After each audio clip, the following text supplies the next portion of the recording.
2025 সালের মাধ্যমিকে যে ইংলিশ কোশ্চেন হয়েছে বেশ সহজ হয়েছে, তার গ্রামারটা আজকে তোমাদের আমি মিলিয়ে দিচ্ছি, তোমরা একটু চেক করে নাও। It had been drizzling continually for hours together, প্রথমটা হবে হ্যাড বিন ড্রিজলিং ভার্ব ফর্মে। The wind grew up, then came the storm, অর্থাৎ প্রথমটা হচ্ছে হ্যাড বিন ড্রিজলিং, পরেরটা গ্রিউ আপ, পরেরটা কেম। এবার আসছে আর্টিকেল প্রিপোজিশন।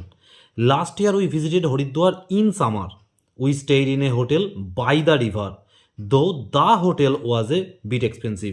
তাহলে প্রথমটা হলো ইন, পরেরটা বাই, পরেরটা দ্য। এরপর আসছে voice change. We patched the kite up with a letter, the kite was patched up with a letter by us. Father asked him have you no school today, father asked him if he had no school that day. আর 3 নম্বরের উত্তরটা হবে the people were to stand to speak in the beginning. Phrasal verb demanded, called for, reduce, cut down, remember, call up.